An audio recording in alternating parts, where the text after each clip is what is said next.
Bismillahirrahmanirrahim. Assalamualaikum warahmatullahi wabarakatuh.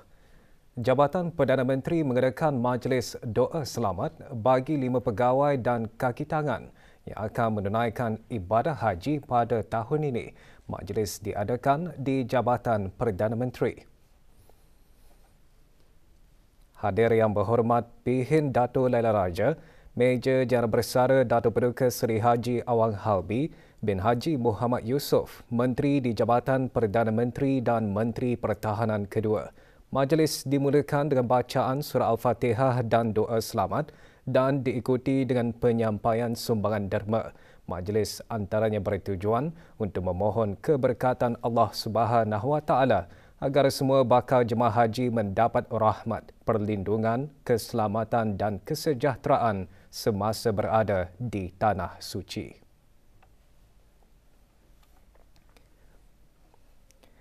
Negara Brunei Darussalam telah mencapai beberapa kemajuan dalam bidang kesihatan yang ketara, dari peningkatan jangka hayat, penghapusan cacar, malaria, polio, campak dan rubella kepada liputan imunisasi yang melebihi 95%. Menteri Kesihatan menjelaskan demikian semasa menghadiri Perhimpunan Kesihatan Sedunia WHO ke-76 di Geneva, Switzerland.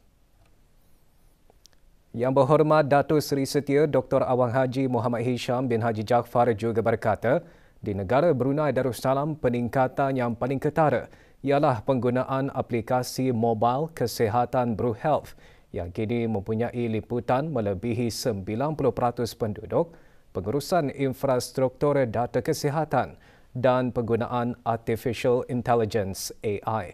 Dua inisiatif utama telah pun dilaksanakan termasuk penubuhan hub perisikan yang bertanggungjawab untuk mengautomasikan aktiviti pengawasan dan tindak balas penyakit kebangsaan dan penubuhan unit digital kesihatan untuk menyelaraskan transformasi kesihatan digital di seluruh perkhidmatan penjagaan kesihatan. Negara Brunei Darussalam jelasnya sedang bekerjasama dengan pihak WHO untuk mengukuhkan fungsi unit Behavioral Insights untuk memahami tingkah laku individu, memudahkan perpaduan masyarakat dan menjana kepercayaan kepada isu berkaitan kesihatan. Delegasi negara Brunei Darussalam ke perhimpunan tersebut juga disertai oleh Puan Yang Terutama Dayanku Mazlizah binti Pengiran Haji Mahali, Perwakilan Tetap Negara Brunei Darussalam ke PBB, dan Dr. Ang Swee Hoi, Timbalan Setiausaha Tetap Profesional Kementerian Kesihatan. Semasa di Geneva, Menteri Kesihatan mengadakan perbincangan dua hala dengan Yang Berhormat Dr. Zaliha Mustafa, Menteri Kesihatan Malaysia, dan Yang Berhormat Anutin Chan Virakul, Timbalan Perdana Menteri dan Menteri Kesihatan Awam Thailand mengenai kerjasama bidang kesihatan yang berkepentingan. Tema Perhimpunan Pertubuhan Kesihatan Sedunia pada tahun ini, Pertubuhan Kesihatan Sedunia WHO pada 75, menyelamatkan nyawa, memacu kesihatan untuk semua. Bakal jemaah haji negara ini diingatkan supaya menghindari perkara-perkara yang boleh merosakkan ibadah haji. Peringatan tersebut disuarakan oleh Mufti Kerajaan pada majlis silaturahim Aidilfitri dan doa selamat bakal jemaah haji Jabatan Mufti Kerajaan. Menurut Yang Berhormat Pihin Dato' Seri Maharaja Dato' Paduka Seri Setia Dr. Ustaz Haji Awang Abdul Aziz bin Junid, salah satu perkara yang mudah berlaku dalam kalangan jemaah ialah jiddal ataupun pertengkaran. Sangat biasa berlaku dan barangkali ia kurang disedari. Perkara ini apabila berlaku, maka ia adalah berisiko untuk merosakkan haji. Maka bayangkan, jika haji itu rosak, di mana kita selaku tetamu Allah ketika itu? Sudah tentu kita tidak layak lagi untuk menyandang gelaran tetamu Allah, di samping hanya mengalami kerugian mata benda dan kerugian waktu sahaja. Majlis diselajurkan dengan penyerahan sumbangan kepada 5 pegawai bakal jemaah haji dan bacaan doa selamat.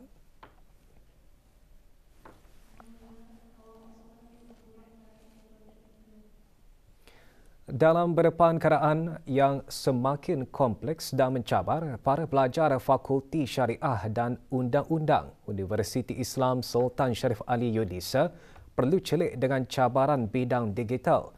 Bidang digital dengan undang-undang berkait rapat dalam memastikan pengguna memanfaatkan apa jua kemudahan digital dengan baik dan beretika. Seruan tersebut disuarakan oleh Timbalan Menteri Hal Ehwal Agama pada Majlis Makan Malam Tahunan Perundangan 2023. Majlis berlangsung malam tadi di Tarindak di Seni di Ibu Negara. Menurut Pengiran Datuk Seri Paduka Haji Muhammad Tashim bin Pengiran Haji Hassan, sebagai generasi era digital, para pelajar hendaklah peka dengan tuntutan untuk memahami perkembangan semasa mengenai perundangan Islam dan sivil sama ada di peringkat kebangsaan maupun global. Dianjurkan oleh Fakulti Syariah dan Undang-Undang Yunisa, majlis bertujuan bagi meningkatkan rangkaian dan menggalakkan interaksi antara pelajar dan pengamal undang-undang untuk bertukar-tukar idea dan perspektif mengenai undang-undang, amalan undang-undang dan akademik.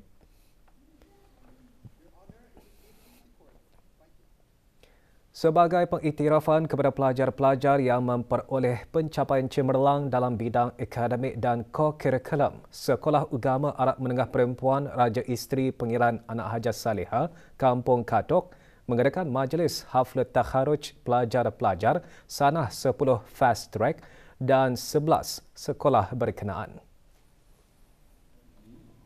Sijil disampaikan oleh Datuk Seri Setia Dr. Awang Haji Japar bin Haji Mat Dain alias Maidin, Timbalan Mufti Kerajaan. Seramai 446 pelajar menerima sijil dan hadiah pelajar cemerlang. Selain sebagai insentif, majlis juga bertujuan memberi motivasi pelajar-pelajar lain supaya akan terus mempertingkatkan usaha dan pencapaian akademik dari semasa ke semasa.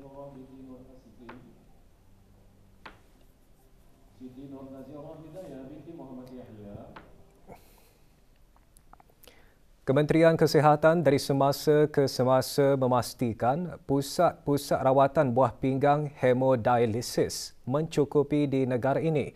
Perkara tersebut digariskan oleh Setiausaha Tetap Kementerian Kesihatan semasa Majlis Pelancaran Jarawara Kesihatan Buah Pinggang untuk Semua sempena Hari Buah Pinggang Sedunia tahun 2023. Menurut Awang Haji Maswadi bin Haji Mohsin lagi, pada masa ini negara mempunyai 7 pusat dialisis iaitu 4 di daerah Brunei dan Muara dan masing-masing 1 di daerah Belait, daerah Tutong dan daerah Temburong. Menyentuh mengenai pesakit buah pinggang, Awang Haji Maswadi mengongsikan secara purata kira-kira peningkatan 28 pesakit direkodkan dari tahun ke setahun di negara ini.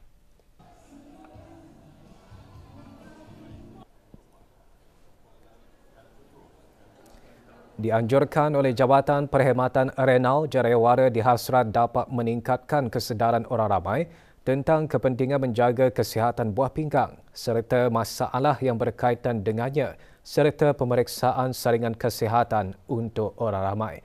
Beberapa aktiviti turut diadakan semasa jarawara ini termasuk pameran dan dialog yang memfokuskan kesihatan buah pinggang. Jarawara diadakan di The Mall Gadong.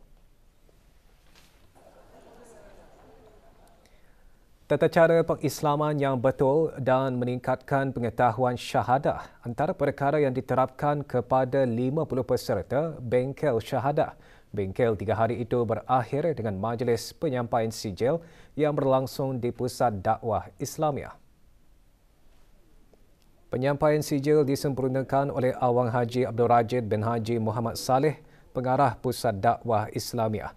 Bengkel disampaikan oleh tenaga-tenaga pengajar daripada Kolej Universiti Perguruan Agama Seri Begawan Kubu SB, Jabatan Mufti Kerajaan, Jabatan Perdana Menteri, Majlis Ugama Islam Brunei dan bahagian pendakwaan syar'i.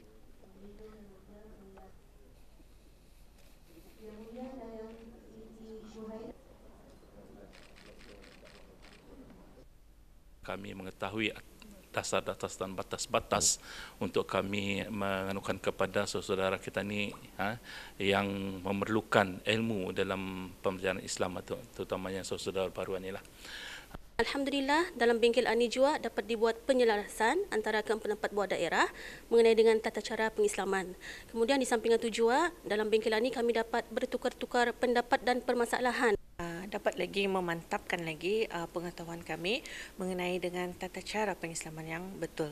Dan insya-Allah dengan ada bengkel ini kami dapat mengaplikasikan dalam pengurusan pengislaman di negara Brunei Darussalam. Sementara itu, tunjuk ajar mengenai urutan pelaksanaan haji serta hukum hakam mengenainya dikongsikan kepada bakal jemaah haji mu'alaf yang terpilih. Melalui kursus bimbingan asas persediaan haji bagi mu'alaf, ia dapat membantu bakal jemaah haji mu'alaf agar dapat menunaikan ibadah fardu haji dengan sempurna. Kursus dianjurkan oleh Pusat Dakwah Islamiah melalui bahagian pembangunan mu'alaf, Tarbiyah Mu'alaf. Kursus yang disampaikan oleh Abang Haji Muskrisman Safari bin Haji Mustafa, Pegawai Perkembangan Agama Pusat Dakwah Islamiah ini antara lain mengongsikan rukun haji dan tata cara secara praktikal mengenai dengan fardu haji. Poin yang saya bentangkan berkaitan tentang pensyariatan haji dari sudut bahasa dan juga mengenai dengan rukun dan wajib haji dan umrah dan juga berkaitan tentang larangan-larangan ihram. Harapan kami adalah supaya mu'alafah ini dapat menerapkan apa yang para mu'alafah belajar di sini, dapat menyesuaikan diri melalui dengan tips-tips ataupun pandangan-pandangan daripada fasilitator yang berpengalaman.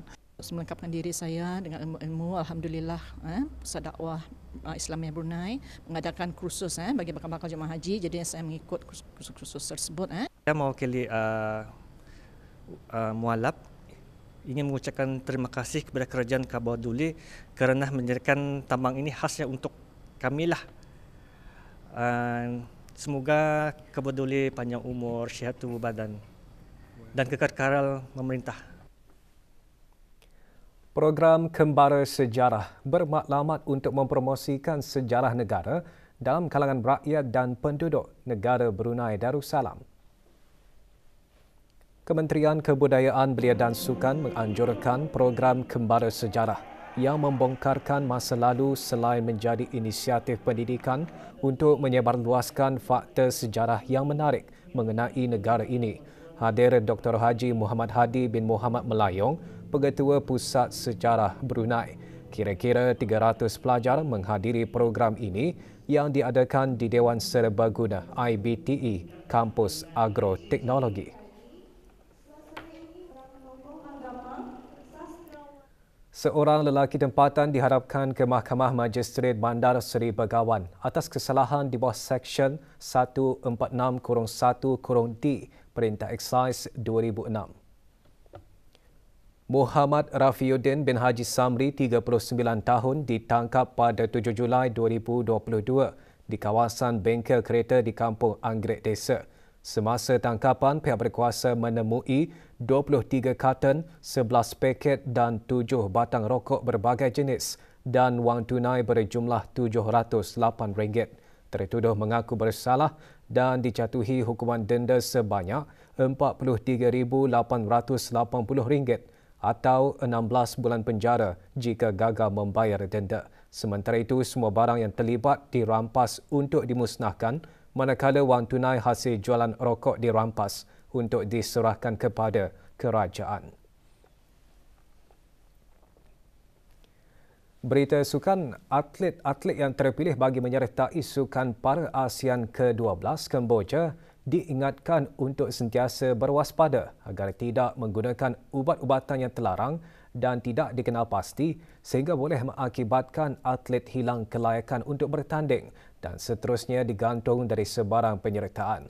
Menteri Kebudayaan Belia dan Sukan mengingatkan demikian pada majlis penyerahan bendera kepada kontingen negara Brunei Darussalam ke Sukan Para ASEAN ke-12 Kemboja yang akan berlangsung pada 3 hingga 9 Jun ini.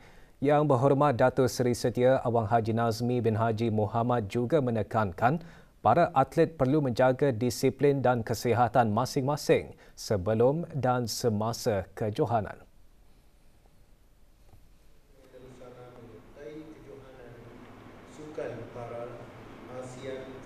Menteri Kebudayaan, Belia dan Sukan turut menggariskan atlet haruslah sentiasa fokus dan mempunyai semangat yang jitu bagi meraih kemenangan dan mengharumkan nama bangsa dan negara serta mencipta satu sejarah dalam perkembangan sukan di negara ini. Kontingen negara akan diwakili oleh 12 atlet yang akan bersaing dalam 3 acara sukan iaitu olahraga, badminton, renang. Kontingen negara dijangka bertolak ke Kemboja Rabu ini.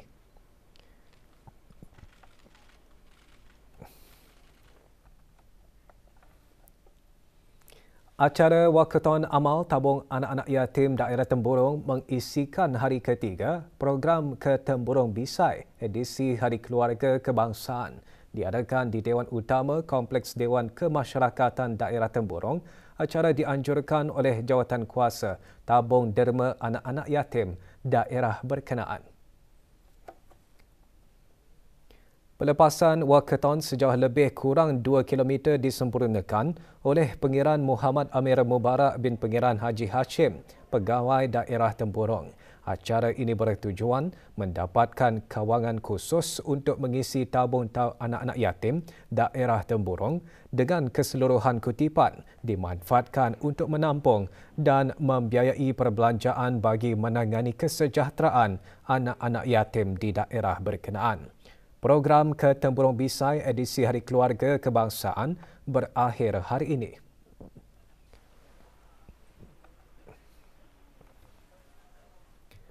Persatuan Kanak-Kanak Cacat Kaca Negara Brunei Darussalam mengadakan Sukan Ria Ulang Tahun ke-37 penubuhan persatuan berkenaan. Acara berlangsung di cawangan persatuan tersebut di daerah Blaid. Hadir Haji Awang Abdul Alim bin Haji Awang Othman, Pengarah Urusan Kaca. 40 peserta yang terdiri dari kanak-kanak kaca cawangan daerah Blaid dan cawangan daerah Brunei dan Muara mengambil bahagian dalam pesta sukan ini.